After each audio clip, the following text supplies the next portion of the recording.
أشهد أن لا إله إلا الله وحده لا شريك له وأشهد أن محمدا عبده ورسوله। আজ যে বিষয়ে আলোচনা করব সেটা হলো ফরজ গোসল করার নিয়ম। ওয়াল গোসলুল ওয়াজিবু হুয়া আইয়ু ফিজাল মাআ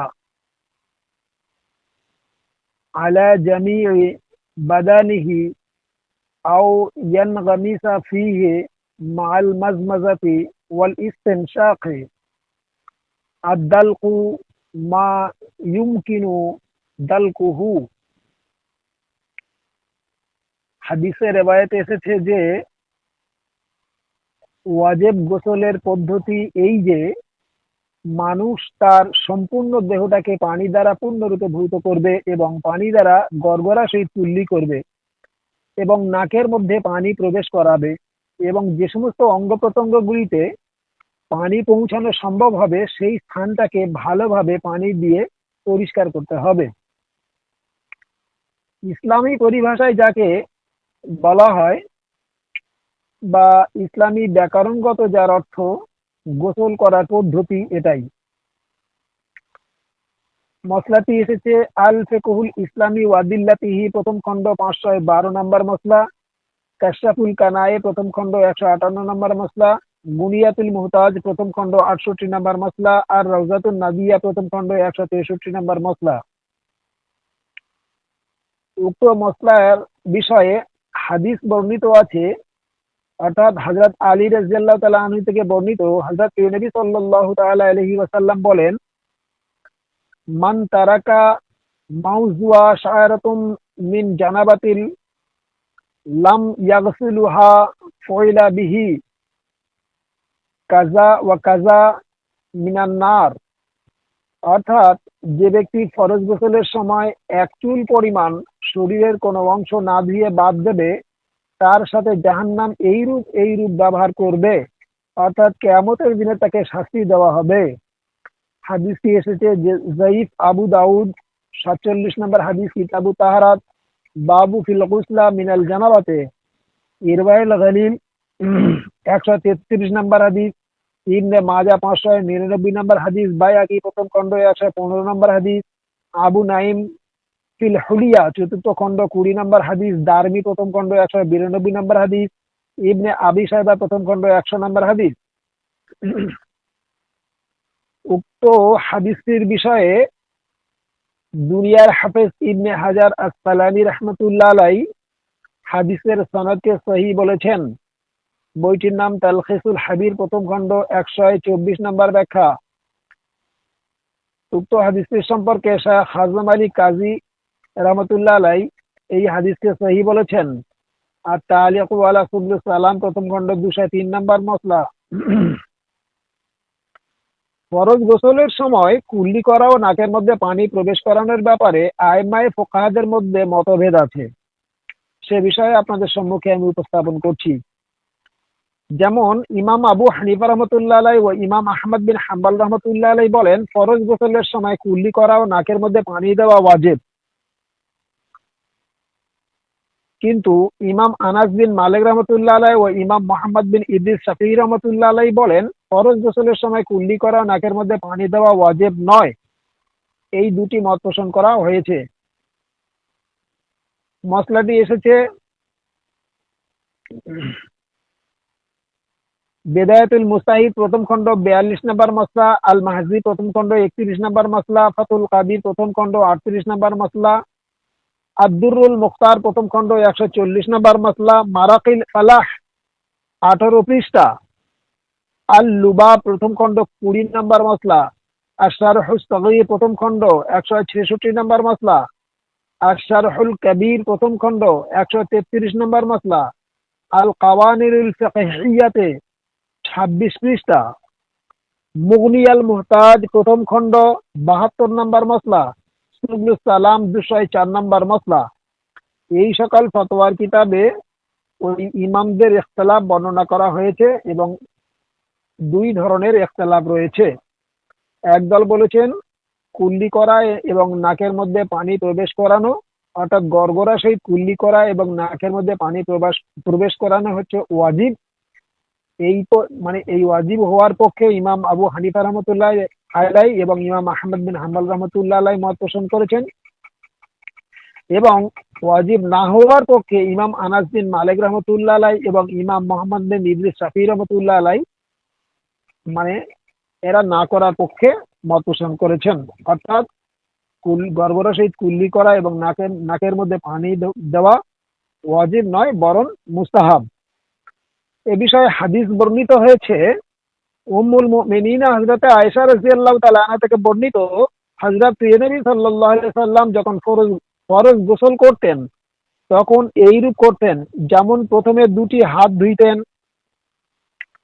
তারপর ডান হাত দিয়ে বাম হাতের উপর পানি ঢালতেন এবং শরীরের বিশেষ বিশেষ অংশগুলি ধুয়ে ফেলতেন, তারপর ওযু করতেন, তারপর পানি নিয়ে হাতের আঙ্গুলের দ্বারা মাথার চুলের গোড়াগুলি ভালোরূপে ভিজিয়ে নিতেন, তারপর দুই হাতের আঁচলা করে পানি নিয়ে মাথায় ঢালতেন, তারপর সমস্ত শরীরটা পূর্ণরূপে ধুইতেন, তারপর শেষে দুটি পা ধুয়ে ফেলতেন। হাদিসটি এসেছে বুখারী শরীফ 248 নম্বর এবং 272 নম্বর হাদিস। কিতাবুল গোসল, বাবুল ওযুয়া ক্বাবলাল গাসলা। মুয়াত্তা ইমাম মালিক প্রথম খণ্ড 44 নম্বর হাদিস, আহমদ ষষ্ঠ খণ্ড 52 নম্বর হাদিস, মুসলিম শরীফ 316 নম্বর হাদিস, আবু দাউদ 242 নম্বর হাদিস, তিরমিজি 104 নম্বর হাদিস, নাসাই প্রথম খণ্ড 205 নম্বর হাদিস, ইবনে মাজাহ 574 নম্বর হাদিস, দারমি প্রথম খণ্ড 191 নম্বর হাদিস, মুসান্নাফ ইবনে আব্দুর রাজ্জাক 997 নম্বর হাদিস, মুসনাদে হুমায়দি 163 নম্বর হাদিস, আবু ইয়ালা 4430 নম্বর হাদিস, বাইহাকি প্রথম খণ্ড 165 নম্বর হাদিস।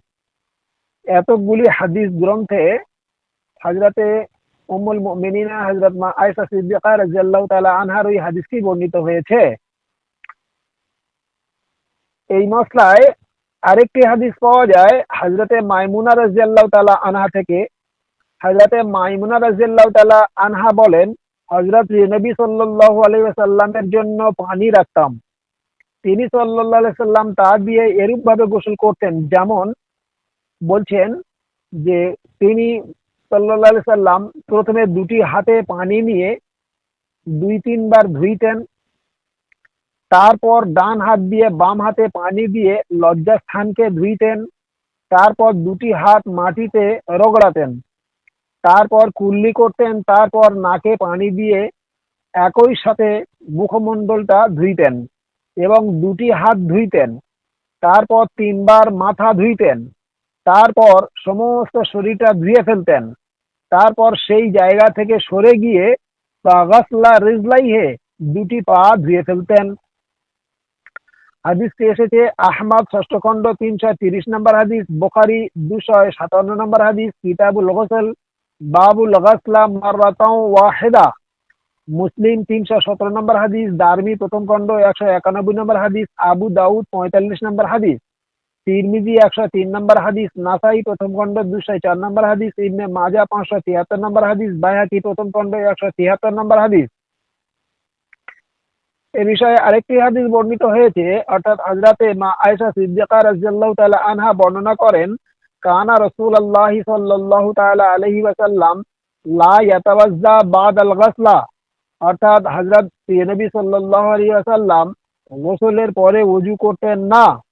হাদিসটি এসেছে সহিহ আবু দাউদ 225 নম্বর হাদিস, কিতাবুত তাহারাত, বাবু ফিল ওযুয়ে বাদাল গুসলে, সুনানে আবু দাউদ 250 নম্বর হাদিস, তিরমিজি 107 নম্বর হাদিস, নাসাই প্রথম খণ্ড 209 নম্বর হাদিস, ইবনে মাজাহ 579 নম্বর হাদিস, আহমদ ষষ্ঠ খণ্ড 19 নম্বর হাদিস। উক্ত হাদিসটি সম্পর্কে ইমাম নওয়াবী রাহমাতুল্লাহ আলাইহি বলেন, ফরজ গোসলের সময় প্রথমে ওযু করা মুস্তাহাব, ওয়াজিব নয়, কারণ গোসলের সময় যেহেতু ওযুর স্থান সহ সমস্ত শরীরটা ধুয়ে ফেলা হয়। মসলাটি এসেছে আল মাজমু দ্বিতীয় খণ্ড 186 নম্বর মসলা। এ বিষয়ে ইমাম আল্লামা শওকানী রহমতুল্লাহ আলাইহি একই মত পোষণ করেছেন। তিনি বলেন, ইমাম ইবনে বাতাল রহমতুল্লাহ আলাইহির মতকে তিনি উদ্ধৃতি দিয়ে বলেন যে গোসলের সময় ওযু করা ওয়াজিব নয়। বইটির নাম নাইলুল আওতার, প্রথম খণ্ড, 364 নম্বর মসলা। ইমাম ইবনে হাজম রহমতুল্লাহ আলাইহি বলেন, গোসলের সঙ্গে ওযু করা ওয়াজিব নয়। আল মুহাল্লা, দ্বিতীয় খণ্ড, 28 নম্বর মসলা। এ বিষয়ে আল্লামা নাসিরুদ্দিন আলবানী সাহেবের মতও তাই। তামাম আল মিন্না, 130 পৃষ্ঠা।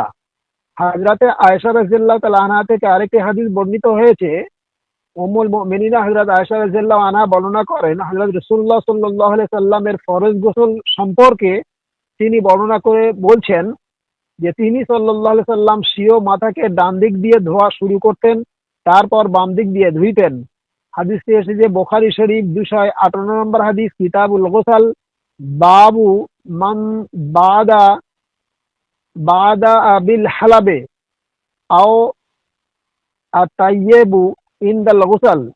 মুসলিম শরীফ 318 নম্বর হাদিস, আবু দাউদ 240 নম্বর হাদিস, নাসাই প্রথম খণ্ড 206 এবং 424 নম্বর হাদিস, ইবনে খুজাইমা 245 নম্বর হাদিস। হাদিসটি সম্পর্কে আল্লামা শওকানী রহমতুল্লাহ আলাইহি এই হাদিসের ব্যাপারে বলেন, এই হাদিস দ্বারা একথার দলিল হয় যে গোসল করার সময় ডান দিক দিয়ে আরম্ভ করা মুস্তাহাব। এ বিষয়ে কোনো মতবিরোধ নেই। বইটির নাম নাইলুল আওতার, প্রথম খণ্ড, 365 নম্বর মসলা। উম্মুল মুমিনিন হযরত আয়েশা রাদিয়াল্লাহু তাআলা আনহা থেকে বর্ণিত আরেকটি হাদিস, তিনি বলেন, হযরত নবী সাল্লাল্লাহু আলাইহি সাল্লাম জুতো পরার সময়, মাথা আঁচড়াইবার সময়, ওযু করার সময়, মোট কথা যে কোনো কাজ করার সময় ডান দিক দিয়ে শুরু করতেন। হ্যাঁ, মানে ডান দিক দিয়ে কাজটা আরম্ভ করাকে তিনি পছন্দ করতেন। হাদিসটি এসেছে বুখারী শরীফ 126 নম্বর হাদিস এবং 127 নম্বর হাদিস। কিতাবুল ওযু, বাবু তামুনা ফিল ওযুয়ে ওয়াল গুসলে।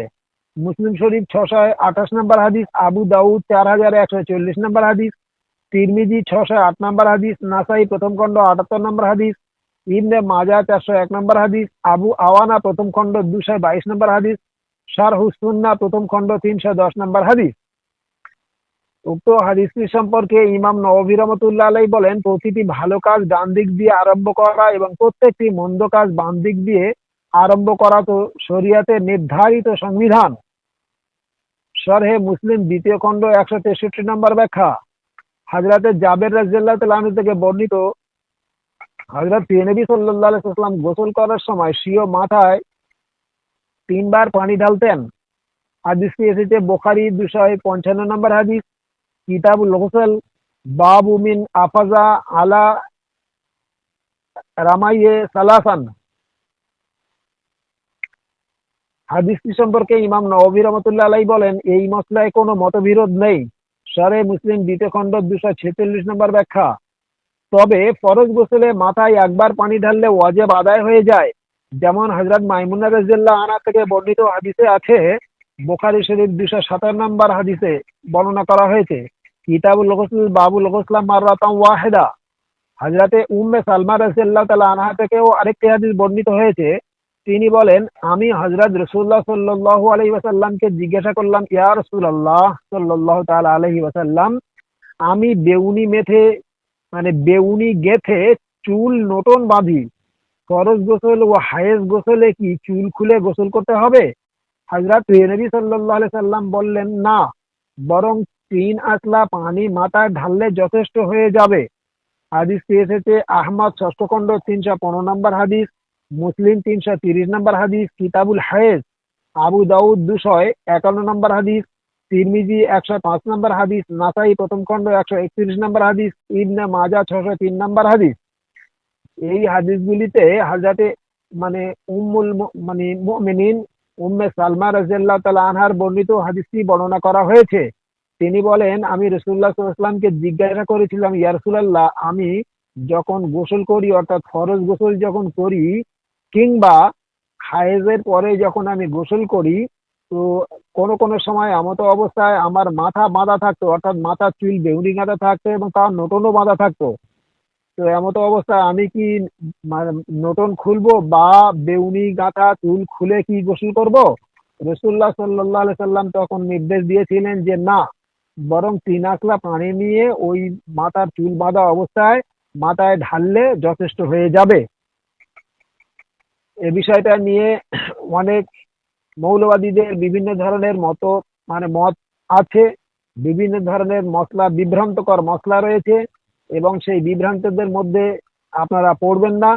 কারণ যেহেতু হাদিস থেকে দলিল পেশ করা হয়েছে, হাদিসে যা আছে সেই আমল করলে উম্মতে মুসলিমার জন্য যথেষ্ট। এর বাইরে কোনো ফতোয়া, কোনো মশলা মানার কোনো প্রয়োজন নেই। ইসলামের দ্বিতীয় খলিফা হযরত ওমর রাদিয়াল্লাহু তাআলা আনহুর যুগে হযরতে মা আয়েশা রাদিয়াল্লাহু আনহুর নিকট খবর এলো যে হযরতে আব্দুল্লাহ বিন ওমর রাদিয়াল্লাহু তাআলা আনহু জুনুবি ও হায়েজ গোসলে মহিলাদের মাথার চুল খোলার নির্দেশ দিতেন।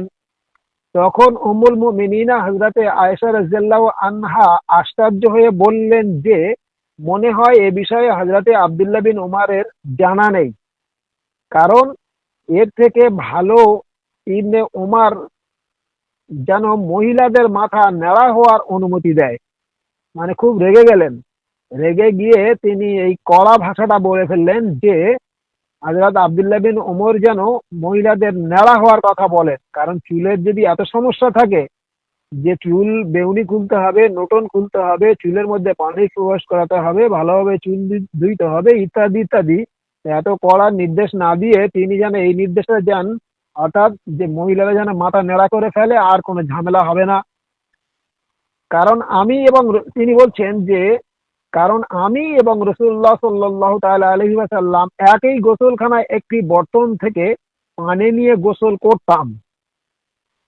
মানে করেছিলাম, মানে একবার নয়, করতাম, মানে যতবার গোসল করেছেন ম্যাক্সিমাম টাইমে সেটাই বলছেন, মানে বেশিরভাগ সময়। কোনো কোনো সময় তো এক আধ দিন এক আধবার করেছেন, কিন্তু বেশিরভাগ টাইমে তিনি বলছেন যে আমার যতবার ফরজ গোসল হতো আমি এবং রাসূলুল্লাহ সাল্লাল্লাহু আলাইহি সাল্লাম একই সাথে গোসলখানার মধ্যে একই বর্তন থেকে পানি নিয়ে গোসল করতাম।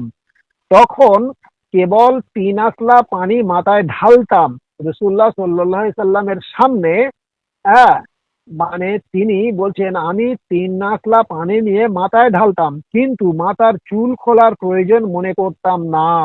অর্থাৎ রাসূলুল্লাহ সাল্লাল্লাহু আলাইহি ওয়াসাল্লাম তা দেখেছেন এবং তিনি না বলেননি বা খোলার অনুমতি দেননি, তিনি দেখেছেন এবং মেনেও নিয়েছেন। তাহলে হাদিসে কাউলি এবং তাকরিরি বা ফেলি উভয় উপস্থিত রয়েছে। হাদিসটি এসেছে আহমদ 6ষ্ঠ খণ্ড 43 নম্বর হাদিস, মুসলিম 331 নম্বর হাদিস, কিতাবুল হায়েজ, নাসাই 1ম খণ্ড 203 নম্বর হাদিস, ইবনে মাজা 604 নম্বর হাদিস, ইবনে খুজাইমা 247 নম্বর হাদিস।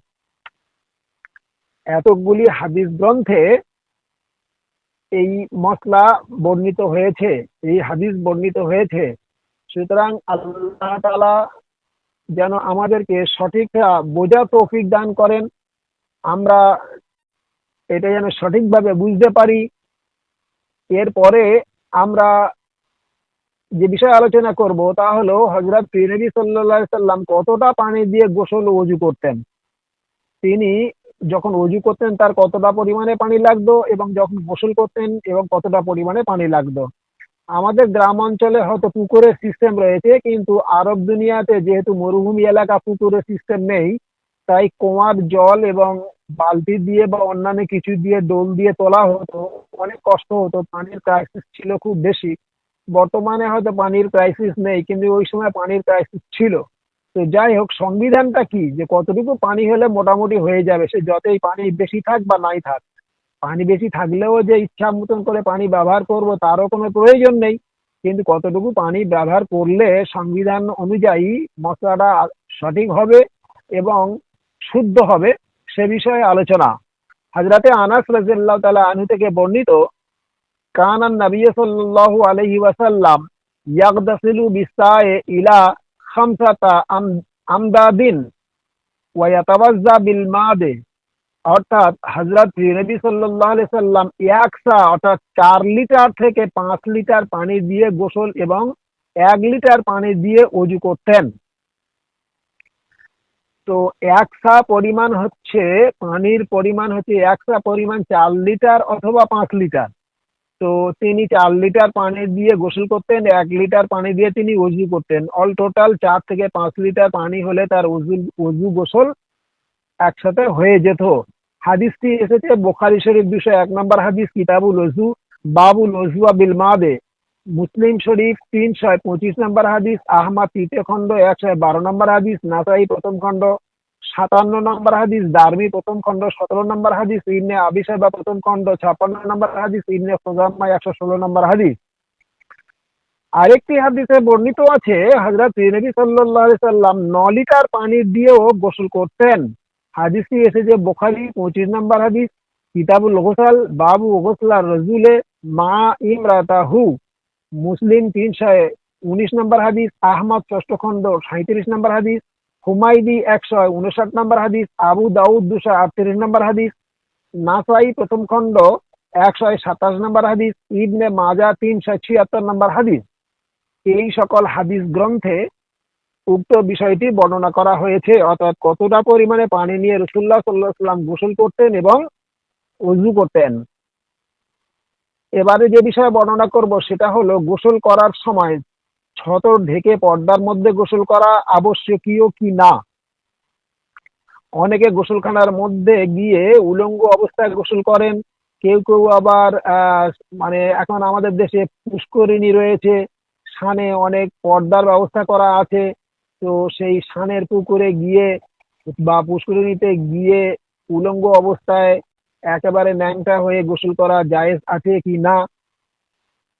হযরতে ইউলি বিন উমাইয়া রাদিয়াল্লাহু তাআলা আনহা থেকে বর্ণিত, হযরত রাসূলুল্লাহ সাল্লাল্লাহু তাআলা আলাইহি ওয়াসাল্লাম বলেন, নিঃসন্দেহে আল্লাহ তাআলা লজ্জাশীল ও গোপনে আছেন এবং লজ্জা ও পর্দাকে তিনি পছন্দ করেন। অতএব ফাইজা আগতাসালা আহাদুকুম ফাল ইয়াস্তাতিরু, অর্থাৎ যখন তোমাদের মধ্যে কেউ গোসল করবে সে যেন অবশ্যই পর্দা করে, অর্থাৎ বেপর্দা হয়ে যেন গোসল না করা হয়। এর মধ্যে দুটি মশলা খেয়াল রাখতে হবে।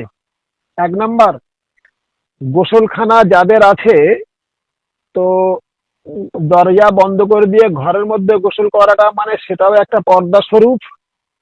তো সেখানে গিয়ে গোসল করাটাই ভালো। আর যাদের গোসলখানা নেই পুকুরে গোসল করে, তো অনেক আমাদের দেশাঞ্চলে দেখা গেছে অনেক মহিলারা পুকুরে গোসল করে বেপর্দা ভাবে, তাতে অনেক ছেলে মেয়েরাও সেখানে গোসল করে।